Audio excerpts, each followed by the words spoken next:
All right, everyone, thank you so much for joining us for this hack talk with Jacob Haimes. He is an Apart Lab fellow and has also worked previously on materials research in Colorado and runs the Into AI Safety podcast about his research journey into AI safety and with interviews of some of the great researchers out there. We're going to hear today about a recent work that is unpublished yet, but has already been accepted for peer-reviewed accepted for a workshop and hopefully soon conference as well on implicitly gaming models. So I'll let you take us away, Jacob, and thank you so much for joining us. Yeah, of course. Thanks, Esben. I'm just going to turn off my phone in case that happens again. But yeah, thank you for having me. I was super happy to do this talk, especially because I think the last time that Marius gave the keynote was when we actually did this project initially. So yeah, the paper is going to be called Benchmark Inflation, Revealing LM Performance Gaps Using Retro-holdout. And I worked on this with Kenny Wenner, as well as a couple others. And yeah, so we're just gonna get started. So when we say deception and we think about AI systems, this is often the kind of thing we think about, either like Ultron, bigger brain controlling everything, or Auto, or HAL 9000, which of course modeled off of. But there's also another kind of deception that is really prevalent and dangerous, and that's corporate deception. Well, kind of. I just really like this book title. But this can be also described as Goodhart's law, or thinking about how we can, or how systems could be optimized against a metric that we're trying to measure for. So in this case, scoring well on eval. And instead of doing well on the underlying task that is supposed to be represented by this metric, instead, we just do well on the metric directly and don't get better necessarily at the underlying thing that we were aiming to get better at, the reason that we created that metric in the first place. And the thing is, this can happen directly by just putting the material directly into the training data, so putting evaluations in training data, or it can happen indirectly. And what we've seen with recent research is that data leakage is happening. So this was from a relatively recent, the AI Index report from 2024. And this is showing that there is a lot of memorization, meaning that almost certainly there is training data that has evaluation data that we were trying to use to determine the quality of models, and it's just already in the training data. And what we've also seen is that people have started to think that models are trained on benchmarks. And this is not something that is unique to one model. For example, this is Hugging Face mentioning that it's not a trivial problem and that data contamination is something that they are thinking about constantly. And then we have more people saying the exact same thing. And we have an LLM contamination detector, and the OpenLLM leaderboard report stopped posting because everything was getting contaminated and they felt like it didn't mean anything anymore. And all of this sort of, I think, is well described by the Condo workshop, which is one of the workshops that we have gotten into with this paper. And what it shows is it's a collection of all of these different ways that models or data sets have been shown to either be data sets being shown to be in the training data set, or models have been shown to be trained on evaluation data. And I created this screenshot from their little tool, which is linked in the slides as well. But it shows that GPT-4 and GPT 3.5 have 100% of the test split of these evaluation data sets within them. And I think that is sort of indicative of the kind of paradigm that we're in. And so, well, that's really good to know, because we don't want to be encouraging this, and we know we need to take the results with a grain of salt. We don't know how much that is actually affecting the results. And so one question that our team had is, well, how would we measure that? So the idea of benchmark inflation is that currently the systems on these evaluations are getting some inflated score. And really, they should be getting closer to some true value, but we don't know by how much that differs. And to do this, we need a public benchmark first. So I'm sort of going to walk through the idea of building up why we thought that our approach makes sense and how we went about doing it and executing on that. So yeah, the first thing we need is a public benchmark. And well, that's super easy. We've got a ton of those. We're going to take Truthful QA as an example, and that is what we use in our paper. But in theory, this could be done with many different examples as well, which is part of the reason that we think this is a novel and interesting idea. Okay, so we've got a public benchmark. Now we need a way to measure true performance. Well, for this, we need to take a step aside and think about holdout datasets. So holdout datasets are something that are used in machine learning training. And the idea is that we have this entire dataset, so it's labeled data for some task, and we break out a small section of it that's randomly selected, and that's the holdout or testing set. Those words are used relatively interchangeably. And then we also have the training superset, which is not something that's really talked about, but it's important here because then that's also split up into what the model is actually trained on and the validation set. So that is basically what is used to verify that the actual training is working or that it's high quality. I think the reason that it's interesting to bring up the validation set is because right now, often holdout or testing sets, in addition to sometimes getting into the actual training, are also being used as part of the validation set, which is sort of a separate issue entirely. But it's good to call out and something that, in theory, our method should be able to address. I've also linked a couple helpful explainers on some of the ideas that I bring up throughout this process. So if you would like to check those out, yeah, please go for it.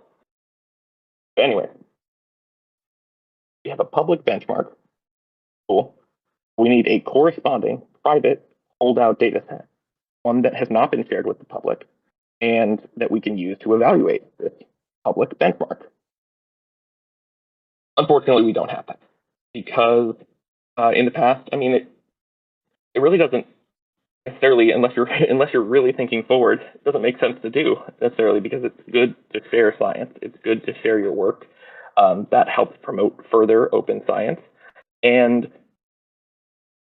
so without thinking, very far ahead, there doesn't necessarily seem to be a reason to keep such a data set, which is why we currently don't really have them.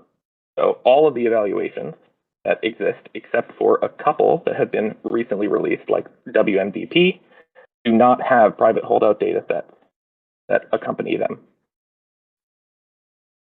So in that case, we need a way to create a holdout data set post hoc after the fact. And that's now our question. Well, what if we just did it? That's the idea here. So, well, we'll get back to that. We also still need to be able to confirm that that data set that we've created can actually be used as a holdout. So what does being a holdout even mean? And well, if we go back to our slide on the holdout as an idea, it's drawn from the same distribution of data. And so we need it to be similar in basically every regard within some statistical uncertainty. So one of those would be a difficulty distribution. We would want the difficulty of these new questions that we are creating to be of similar caliber to the difficulty of the original question. To do this, we're going to need some pre-existing models that we can use so that we know that they have not been trained on that old data. And in theory, we know that they haven't been trained on the old data. So if we create a new data set that is actually going to be representative of that original data set, we could get approximately the same scores. While this is good, it's not everything, because we also need pre-existing capable models. And because of how fast things are moving, old models are almost always going to be less capable than the current models.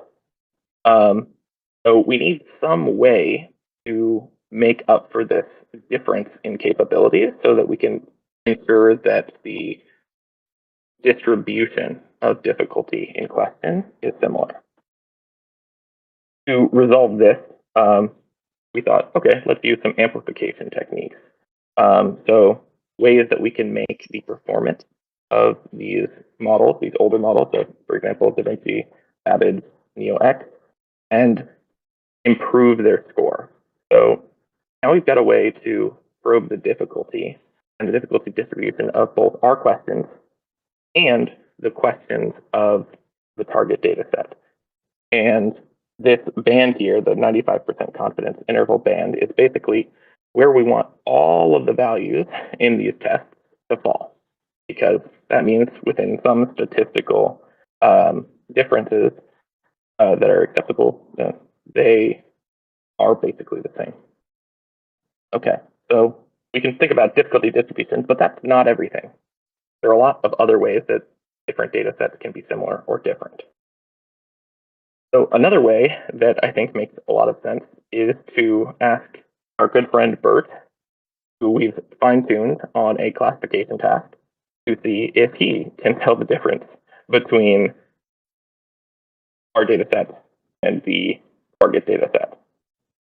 This is another method that we use, and it's basically identical to the classification problem, which is why I've included a picture of the MNIST data set here. Another way is if humans can tell them apart. When we were thinking about this one, this is more of a holistic approach, I suppose, because potentially there are some things that models may not be able to pick up on.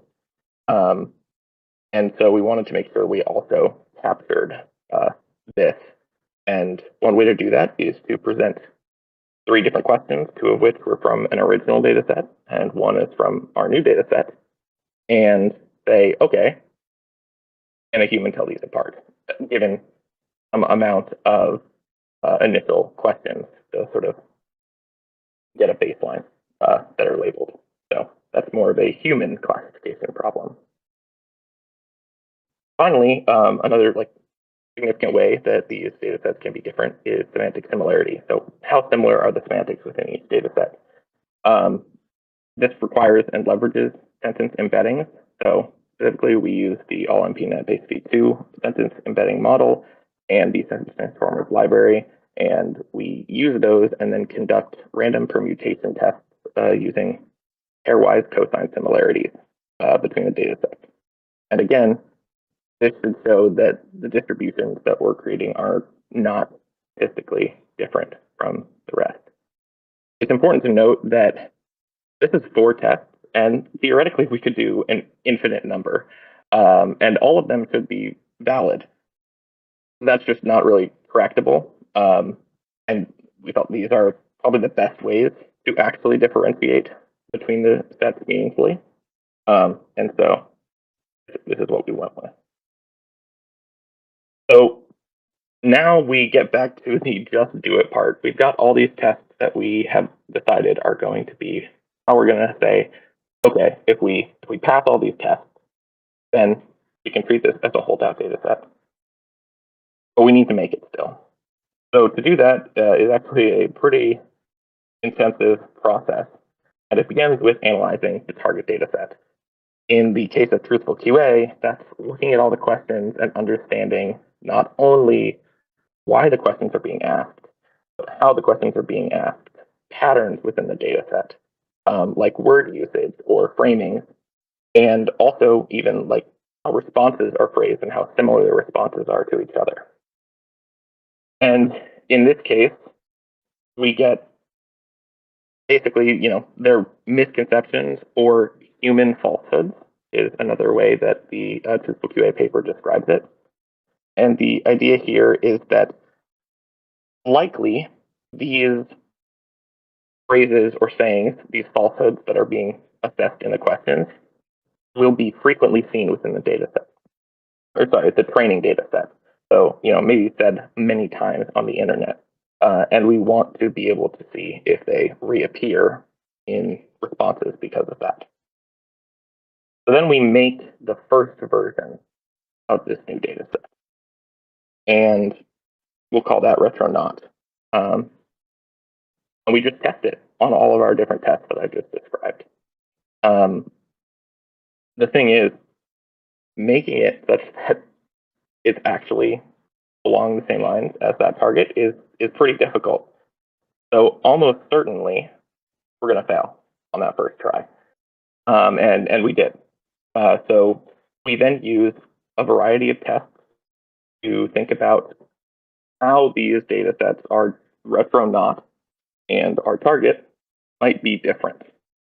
And we use those tools to inform an iteration. And then we feed it back in to the test, see how we did, and we keep going until we finally pass. So this then is the figure 1 of our paper, and this sort of describes the entire process that we are proposing. In theory, this allows you to take a target public data set and input a lot of time, hopefully to be reduced, but then get to something that you can use as a test for models and see how different their performance on the public benchmark and the retro holdout that it has been verified to serve as a holdout for the target data set looks like. So now we'll get to the results, which I'm sure is what you guys have probably been waiting for. First, though, before I go to the actual results, I want to show just a little bit of the results from the calibration. So these are our results for testing against DaVinci, Babbage, NeoX. These are our pre-release models, as well as their amplification. And we see that all of them fall within that 95% confidence band, meaning that we can consider that the difficulty distribution is basically the same as the original. And then we get to the contemporary model evaluations. And the reason that I wanted to show the other one was also to show the difference. And what we see is, well, a lot of them do fall within a 95% confidence band. There are a couple that do not. And I think it's interesting to see which ones don't. They're colored by model or maker here. But they're also shown as just the difference. So this is the benchmark inflation difference between the score that they have on our retro holdout and the score that they have on the actual evaluation that has been public for a long time. And what we can see is that actually all of the ones which were have a positive, so have improved on ours, that is within some randomness. And not all of the others, but many of the others are significantly outside of the bounds of randomness. So Google Gemma is near the top, and we also have a lot of other models, some of which were thought to have been trained on a lot of training or on a lot of evaluation data. Yeah. So the next question is, what's next? And I just want to recap sort of what has happened first. We were accepted as a non-archival submission to the DMLR workshop at ICML. We have also been accepted as a non-archival submission to Condo workshop at ACL 2024. We're waiting on our feedback from NeurIPS data testing benchmarks track. and we are planning to release the full preprint and initial data set in early July. I also wanted to give a quick shout out to all of the people that have helped us along the way. So the original hackathon team included Alice Rigg and Lucy Philippon. Nora Petrova also assisted with dataset generation, and Leah Selman helped with dataset iteration. And we also got some really good feedback from a different group at Apart Lab called the Cross-Lingual Team. And lastly, because I gotta, check out my podcast. It's called Into AI Safety, and it includes interviews and progress that I've made, and really thinking about how do we get into AI safety and following my journey, hopefully as a tool for other people who want to do something similar. Yeah, so that's actually it for my presentation. I do have some extra slides, but they are sort of supplementary in case things come up. So much, Jacob. That was a wonderful talk. Let's everyone give him a round of applause. I know everyone at home is sitting there without their audio visible to us, but they're probably clapping along with us. I know we had a good question from Dust, who tags it a noob question, but it's a great question as well. Basically, are there processes for how holdout datasets today are tested? Like, do you as a model creator, do you send over your model to some people with a dataset and then they test it on their holdout dataset, or is there even a process for this at all? And where might this go? So if I might be misunderstanding here, but going back to this holdout datasets page, the core idea behind holdout datasets or testing datasets is that it comes from that original distribution. So because it's randomly selected, it necessarily has the same properties. And so that is sort of the way that it is defined. And creating these after the fact is not something that's been done before, largely because there has been no reason to up until this point. Yeah, yeah, I think that's like a yeah. I think it somewhat answers that. I think the question is as well, like what will the infrastructure look like for us to use this holdout dataset now that exists, and did this already exist? Like, are there some examples of datasets that do have that holdout, like WMDP, and how can I as a get some real results in that holdout dataset to actually evaluate my model? So, I mean, I think right now there is no established infrastructure or process for this. There are a couple different model evaluation leaderboards that have said, we're going to be using only private data sets, for example. And that is one potential. I forget what it's called, but I know that there's at least one that said that, although I don't think that they have yet released the numbers because that requires private data sets, and there aren't a ton of those yet. I know that in our work and also concurrent work, there's a GSM 8K data set that used a similar but less rigorously tested process to create a holdout data set effectively, although it's not verified. Well, we actually talk about that in our paper a little bit about how it scores on our metrics, and it could probably be a little bit better in terms of mirroring the target data set. But that is based on the writers and creators of the data set. So GSM 1K is what it's called.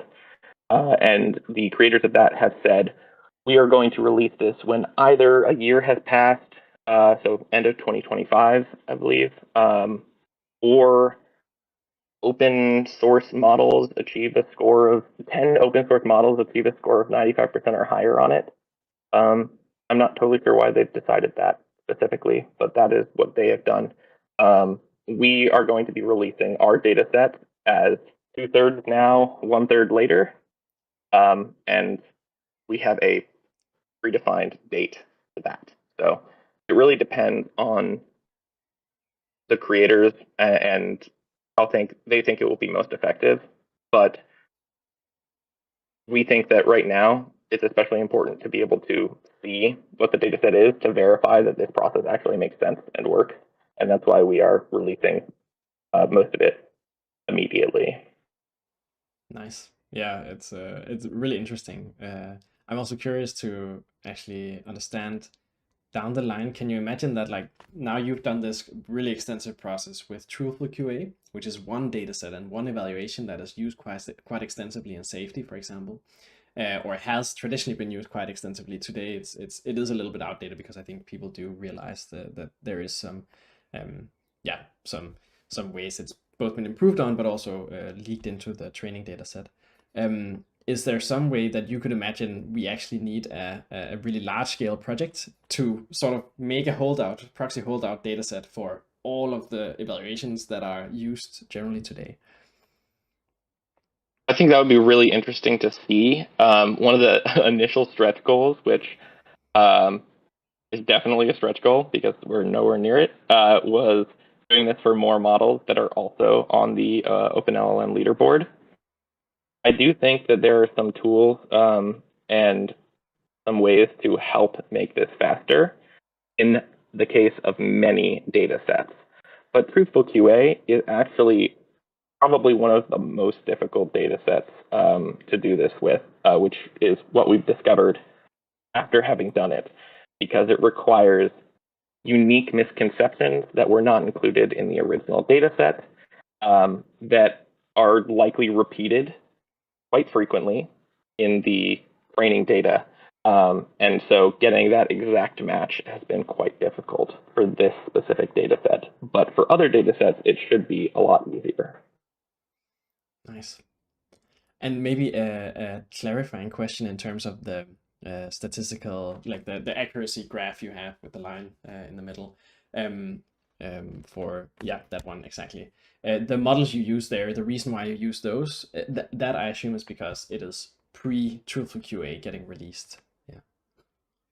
Yes, exactly. So NeoX, Babbage, and DaVinci 2, they aren't the greatest or most capable models, but they were all trained prior to the release of Truthful QA. So we know that their training did not include any of the data in Truthful QA. And we also know that it couldn't have been affected by developers aiming to optimize against it because it wasn't available yet. And that's why we use those as our grounding source of truth here. Nice. James also asks, how about using something like Kaggle-style APIs? I assume that's for testing these private holdout datasets and querying a model against some Kaggle dataset that's private. Yeah, so I believe that's more or less the plan of the leaderboard that I saw. Again, I forget what it is exactly called, but there are some different groups that are looking at ways to implement the private evaluation. I think one thing that is frequently missed, at least on initial glance, about the private evaluations is that you do lose a lot of transparency. And so there is a trade-off that has to be sort of paid attention to, because a lot of the progress that we've made can be attributed to the openness, I think. And so it's important to also consider the effect that, not having these available might have. Yeah, makes sense. I'm curious to understand as well, like, we've sort of seen this dynamic between academia and industry with open source models versus closed source models, and OpenAI becoming closed AI, and all these fun new reversals of names, and I'm curious, how does this play into that framing? This, like, oh, we need to keep them accountable. Where do you see it? It looked like many of the models actually were quite contaminated, right? And do you think that some of the contamination, for example, Gemini, or the was that Gemini or Phi? I don't remember, but that seemed very contaminated. The Gemma one, that seemed very contaminated. Do you attribute that to some sort of, like, developer decision / corporate decision to say, yeah, we're gonna get a high score here? Or do you think it's a Um, mistake more? I think it's hard to say that it's a mistake, because either it's uh, willful negligence, or it's intentional. I think that at this point it seems pretty clear to me that if you aren't careful with the current practices of data collection, especially, you're going to get a lot of data contamination, like a lot of data contamination. And it seems that the companies that are making these frontier models just really don't care about that, to me, because I think if they wanted to, they could probably address this problem, but it's not worth their money. Um, and that's sort of the mentality that they have. So whether you want to say that that's intentional or not, I guess it's sort of in a gray area between intentional and unintentional. Yeah, I guess it's you can sort of equate it to the same with Facebook. You know, there's a lot of clever people who've been put on the task to increase engagement, and engagement coincidentally coincides with them earning more money and humans getting more addicted as well. So in this case, them having 2% higher than some other model means that they earn about $1 billion in in their stock value or whatever increases from Mhm. some AI model. So definitely, And definitely it's not seems. just the companies either.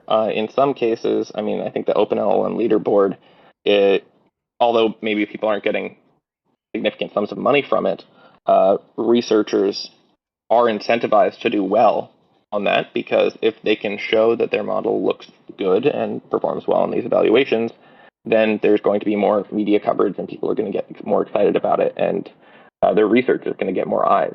And so it's also, I think, relevant to academia. While definitely more of an issue for corporations, it's not something to disregard. Yeah, I guess I'm curious to hear because I also have been in another research field. You've also come from another research field into AI safety here and into the machine learning academic sphere. And I've sometimes been slightly surprised at the rigor compared to like the benchmark optimization number go up approach to research compared to some of the work from cognitive science in my case and computational neuroscience. I'm curious, do you see some of the same dynamics happen here where citations really, help someone accelerate their career, and that's just a relatively negative incentive for research as well? Yeah, I think that there's definitely the H index sort of idea that became prevalent and hopefully is at least being acknowledged now, where it's super important to get a bunch of citations, and that's sort of how you progress your academic career is pretty harmful in general, because it results in things like what I just mentioned with the, if your model can get more eyes, then your research is going to get more eyes, and then you're going to get cited more, and that's good. Um, so I definitely think that that has affected machine learning, and I also think that in general the rigor of machine learning research is below what I would want to see. Um, Not just, uh, I guess, like frontier model kind of stuff, but even AI safety research. In some cases, I think a lot of assumptions are not being clearly stated, and confounding factors are not always addressed. And instead, there's almost a goal, like a thing that was wanted to be proven beforehand, that's been established already, and that's sort of like aimed for, instead of conducting really robust research that proves something uh, concisely. Yeah, that makes sense. Um, I'm also curious, is it possible for people here to read the paper already now, or is that coming out later? It is not yet possible. Again, we are going to release it in early July, is the current plan.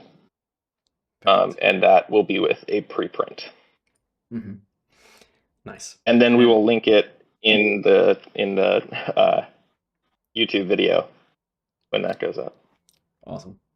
And can we now conclusively say that language models cheat on their tests, on their exams? Yeah, I think that we can definitely conclusively say that there are some language models that are cheating on the exams. I think there's strong evidence that many are, but we can at the very least, say conclusively there are some that definitely are. Nice. Or not nice, I guess, but very interesting lesson. We'll see where that takes us down the line. Jeremy has asked the question here. I'll just paraphrase here. So we need old, uncontaminated models to help evaluate synthetic data to combat contamination in new models. So keeping the timeline straight is going to be fascinating, I guess.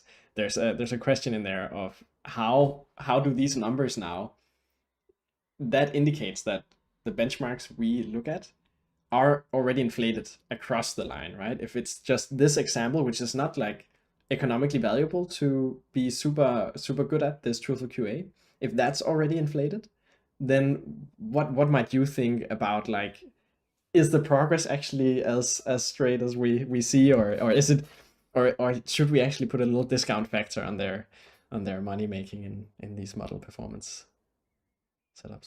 Well, so I think that there are a couple aspects. There are a couple aspects to this question that I think are pretty interesting.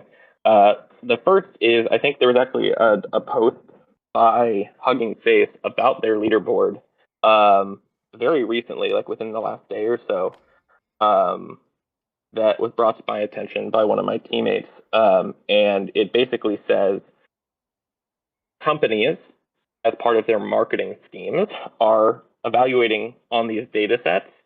And sure, they're using the data sets, but then they're not saying how they're getting the scores, or they are saying it and they're not creating reproducibility examples. So you have models being compared in marketing as like, oh, 10% better or 5% better or whatever. And that 5% or 10% or whatever number it is at this point is basically arbitrary, is purely because there was a very different way that the model was analyzed compared to the other models that are being used. And so it basically makes all of the things that we're saying about models in terms of these evaluation data sets completely arbitrary, because you're not using the same evaluations. You're using the same questions, maybe, and there's also an asterisk there because there are different subsets of tests, like multiple choice variant versus a closed prompt variant, and a bunch of others as well. But I guess that's also brings up just another difficulty we had during this process was the old models that were anywhere close to capable besides NeoX, which are Babbage and DaVinci 2, are being taken off. So there are very few that we still have access to. And so it's definitely a struggle to be able to use the more advanced pre-existing models, because we don't have access to a lot of them as well, at least the ones that are the most capable. I think there was one other part in there, but I've sort of lost it. If you know what it was, I'd be happy to answer it again. Nice. Yeah, it was about our expected timelines for performance improvement, like putting a discount factor on their capabilities. Yeah, I think that we are definitely approaching a plateau. I think that the current, I mean, even if we just look at data, we're approaching a plateau of data. There's, according to Epic, I believe there's very little remaining high quality data that we can actually access that hasn't already been used in training runs. And so to me, as far as we understand it, data is incredibly important to the scaling that we've seen. And so even if we kept stacking on more and more like parameters, we're going to approach a point where we don't have enough data to keep going. And that's going to significantly reduce our ability to keep improving on these on benchmarks, because it's all about the data that's input with the current paradigm. Yeah. So interesting. We have Dust joining us on stage here. It's maybe we are not able to hear you. Right. Don't worry, we'll fix it in post. Yeah. We'll have a robot voice saying the message. Perfect. They'll be typing it. If you have any supplementary material you wanna also mention, or any last shameless plugs, you're very welcome to here in the last few minutes, and then we'll take Dust's question. For sure. So the main content in these were like the tools, which I just sort of glossed over. But one is looking at the attention from a prediction model on ours. And so this is an example of the output of that. And this one in particular isn't useful that much. It was just a good picture of it, but you'll see that like the things that it's paying attention to are either green or red, and the things that it's not paying attention to are white.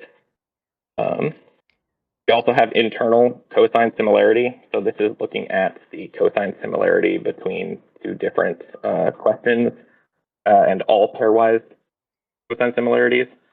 And so in the top right here, we have the target and the retro distributions. And you can see, and this is not how it is now. This was an earlier version, and you can see that there is a shift in the internal similarity. And then just giving some examples of what cosine similarity looks like for different questions, as well to calibrate what that means. Nice. Yeah. And I have one more, which is UMAP, which is a really interesting tool. And these are two data sets that are now similar for the target and the retro, and you can see that there doesn't really seem to be much of a pattern difference between them. They're overlapping. Nice. Wonderful. All right, we'll take the last question from Dust here. So if your work helps streamline, so I guess it's a point as well, like, will your work be used for data augmentation as well, potentially mitigating some of these issues you mentioned? And can your work potentially streamline the generation of diverse holdout sets, so we can have that serve as an alternative to these private test sets? So can you automate this process? Can you, or scale it in maybe a less automatable fashion? So I believe the group that made GSM1K is their company is actually sort of based around this idea, and so that could be interesting. And that's basically using crowd workers to help create these. I don't think that can be everything, because, as I said, we've sort of seen that it's not quite similar enough, at least with our standard. But there are potentially ways to scale this. One concern that we had, and the thing that we wanted to make sure we addressed, was not using language models at all during the creation process, because we didn't want any sort of contamination, which does then make it harder to scale, because language models would be very useful when conducting this task. It's just we don't want any sort of contamination to be introduced in that way in order for it to be definitely able to be considered a holdout effectively. And then I think that with other data sets, so this is the last part, with other data sets, I think it's definitely possible. But again, it's going to be highly dependent on the data set in question. So for truthful QA, for example, the failure mode of the models that's being assessed is very specific, and it requires a very diverse set of questions. Because of that, it is very difficult to automate, because the nuances, like by nature of truthful QA, the nuances within the question that make them hard are difficult for models to pick up on. So in certain cases, I think it's going to be much more difficult to scale this.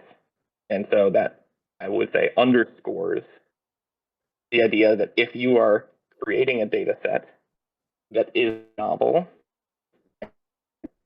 to create, especially, keeping a portion of it pulled out and not actually publishing so that it can be reevaluated. And then, maybe you continually reevaluate it every couple months. And then at the end, when there becomes a statistically significant difference between your holdout and the public version, you say, all right, everyone, stop using this data set. It's contaminated now. And then you can't use it anymore. Nice. So you do like a strike squad for identifying contaminated data sets. And then you're like, sound the alarm. Yeah, that's great. All right, thank you so much, Jacob, and thank you to everyone joining us here. We'll be back in about 10 minutes or so with Mikita's talk on strategic deceptive alignment, or strategic deception, not alignment. And yeah, thank you so much, Jacob, and for everyone.